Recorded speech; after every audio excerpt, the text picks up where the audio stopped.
Nasusulat, ang tao'y hindi lamang sa tinapay nabubuhay, kundi sa bawat salitang nagmumula sa bibig ng Elohim.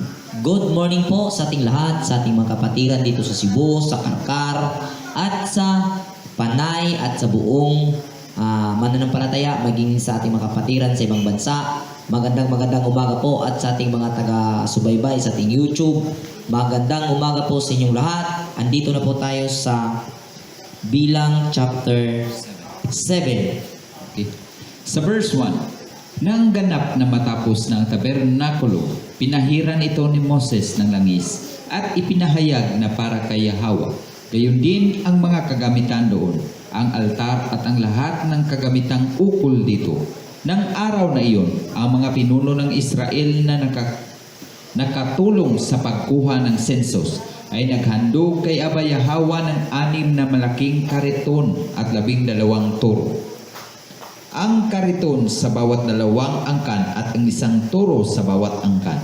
Sinabi ni Aba Yahweh kay Moses, tanggapin mo ang mga handog nilang ito upang magamit sa paglilipat ng tuldang tipanan.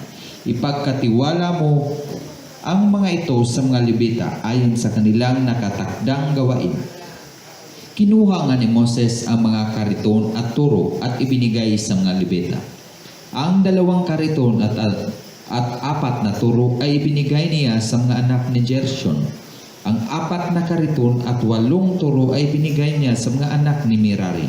Ang lahat ay nasa ilalim ng pamamahala ni Itamar na anak ni Aaron.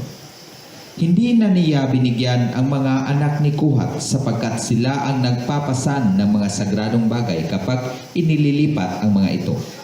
Ang mga pinuno ng Israel ay nagdala rin ng kani-kanilang mga handog para sa pagtatalaga ng altar.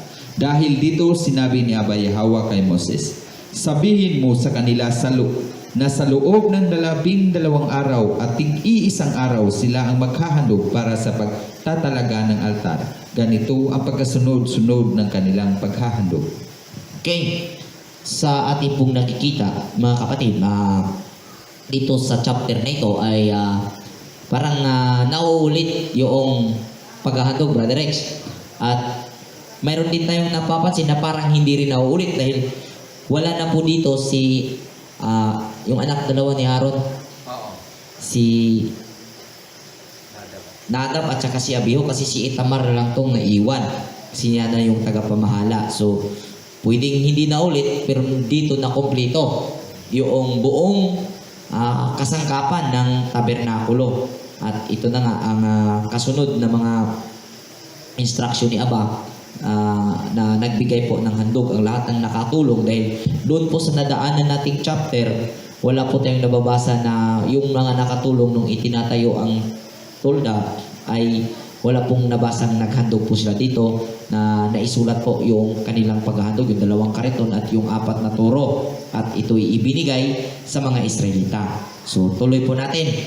At mapapansin po din natin sa mga ng Elohim ba, yung kanyang pamaraan. Yung sinabi ni Apostol Pablo na ang Elohim ay Elohim ng kaayusan at hindi Elohim ng kaguluhan. Amen. Oo. So dahil nakikita po natin dito na ang lahat ng mga tao at lahat ng angkan ng mga Levita, dahil hindi lahat ng Levita ay pari, dahil ang tanging pari lamang ay yung mga anak ni Aaron, yung mga Aaronic. So sa ating nakikita po dito, Elohim talaga siya ng kaayusan dahil lahat ay may iba't ibang participation o iba't ibang mga katungkulan tungkol sa kanilang mga gawain. Kaya masasabi natin hindi magulo ang kanilang paglalakbay dahil may naka-assign na sa lahat ng mga gawain. Dahil tandaan po natin, itong tabernakulo ay nililipat nila ito. So kailangan ng mga tagabuhat. Tagabuhat. So may iba't ibang mga tao na naka-assign, at yung mga naka-assign hindi po pwedeng ibaylo-baylo na ikaw na naman dito at kami naman doon. Hindi po. Dahil talagang para sa kanila lang ang mga gawain na yan. At kung sa ating nadaanan po sa patapos ang Levitico ba yun or simula ng dito ay mayroong mga separate na tungkulin yung mga angkan ni Libby. Yung kay Kuhat, kay Merari, iba't iba po yung kanila. So, tama yung na iluhim ng kaayusan. Dahil mayroon pong division of labor ang mga Libita sa kanilang pagsiservisyo sa mga ito. Ang punto na dito sa baba ay paghahandog, bro. Okay? Ganito ang pagkasunod-sunod ng kanilang paghahandog. Sa unang araw, sa lipi ni Huda, na Ason, anak ni Aminadab. Sa ikalawang araw, Isakar, sa pinuno ng lipi ni Nathaniel, anak ni Zuar. Sa ikatlong araw, sa lipi ni Zebulon, Eliab, anak ni Hilon. Sa apat na araw, Reuben, Elisur, anak ni Suder. Ikalimang araw, sa lipi ni Simeon, Silome, anak ni Soris Saday. Sa ika-anim na araw, sa lipi ni Gad, si Eliasap, anak ni Duel. Sa ikapitong araw, sa lipi ni Efraim, Elisama, anak ni Amiud. Sa ikawalong araw, sa lipi ni Minasis, Gamaliel, anak ni Pidazor. Sa ikasiyam na araw, sa lipi ni Benjamin, Abidan, anak ni Gideoni. Sa ikasampung araw, sa lipi ni Dan, Haazer, anak ni Amisaday. Sa ika-11 araw, si Asher, anak ni Fagil, anak ni Okran. Sa ika-12 araw, Naphtali, Ahera, anak ni Inan. Okay? Sa ating pong napapansin dito, yung pagkahandog po nila hanggang 12 araw. At bawat lipi, bawat tribo ay nag-participate po ng pagkahandog. Naghahandog po sila. At sa ating nababasa, 12 ito. At wala dito si Libby. Dahil si Libby ang gagawa ng kanilang handog. At marami pong nagtataka pagdating po sa Book of Revelation, dun po sa mga lipi na nasusulat doon, ay wala po doon si Dan. Wala si Dan. At ang nandoon ay si Joseph at si Libby. At dito, hindi natin mabasa si Joseph dahil si Joseph, itong si Ephraim at saka si Manasseh. Kasi ito yung mga anak niya, siya yung nag-double portion. So, ang mapapansin natin, pwedeng, kasi maraming nagtatanong yan, pwedeng na ang bilang na to, dahil nung sinensos sila, nung simula sa Book of Numbers, ay ganito rin ang pagbibilang sa pagsinsos. Hindi nakasali si Libby at saka si Jose. Pagdating doon sa Revelation, nung nakita ni John, ang nakita niya is ang nasulat po doon mula daw sa mga tribo ng 12 anak ni Israel. At ang 12 tribo ni Israel doon ay wala na si Dan at mayroon na si Libby. Pero kung titingnan natin dito sa Torah, ang Libby ay hindi binibilang. Automatic na, kumbaga, automatic na yon. Kaya yun siguro ang posibleng may pagkakaiba ba sa pagkasulat. Kasi pag dito binibilang ang 12 tribo ni Israel, walang hindi appeal hindi kasali si Libby. Pero pagdating doon, kaya sinali si Libby at si Jose at inalis naman si Ephraim, kaya nawala si Dan. At lumalabas yung issue na si Dan daw kaya't naalis dahil siya yung pasimuno sa pagsamba ng mga rebulto. Pero hindi naman strong yun na yun ang maging dahilan. Kaya't ialis dahil lahat naman sila sumasamba ng mga disyusan sa nagdaang panahon. Kaya may lang siguro doon sa translation kung ating ikumpara ito dito.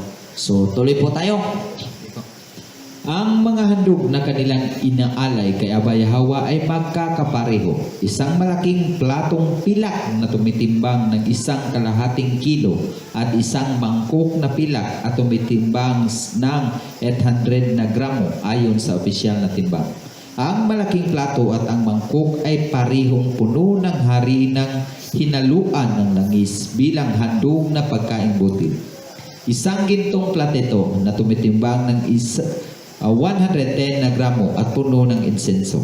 Isang batang toro, isang lalaking tupa at isang batang tupa na 1 taong gulang bilang mga handog na susunugin. Isang kambing bilang handog para sa kapatawaran ng kasalanan. 2 toro, 5 tupa, 5 kambing at 5 batang tupa na tigi 1 taong gulang bilang handog pangkapayapaan. Ito ang kabuuang handog ng mga pinuno ng Israel nang italaga ang altar. 12 malaking platong pilak at 12 mangkok na pilak na ang kabuuang timbang ng lahat ay 27.6 nga kilo. 12 platitong ginto na ang kabuuang timbang ay 1,320 na gramo. Ang mga ito'y puno ng insenso. 12 toro, 12 tupang barako, at 12 kordero na tig-1 taong gulang, kasama na ang mga handog na pagkaing butil. Ang lahat ng ito'y para sa mga pagkaing handog. 12 kambing bilang mga handog para sa kapatawaran ng kasalanan. 24 na turo, 60 tupang barako, 60 kambing, 60 kordero na tig-1 taong gulang. Ang lahat ng ito'y bilang mga handog pang kapayapaan. Nang pumasok si Moses sa tuldang tipanan upang makipag-usap kay Abay Hawa, narinig niya ang tinig nito mula sa pagitan ng 2 kerubin sa ibabaw ng luklukan ng awa na nasa ibabaw ng kaban ng tipan. Amen. Okay, yun na po ang mga handog ng Israel at parehas po ang kanilang mga handog na dinadala doon sa tabernakulo. At ang nagsasagawa po ay ang mga pare. So dito natin makikita na parehas ang handog, parehas yung mga ibinigay nila. So walang panuhan o palabanay ba? Walang pag-arbuhan. So kung ano yung handog ng isang tribo, ganun din ang sunod.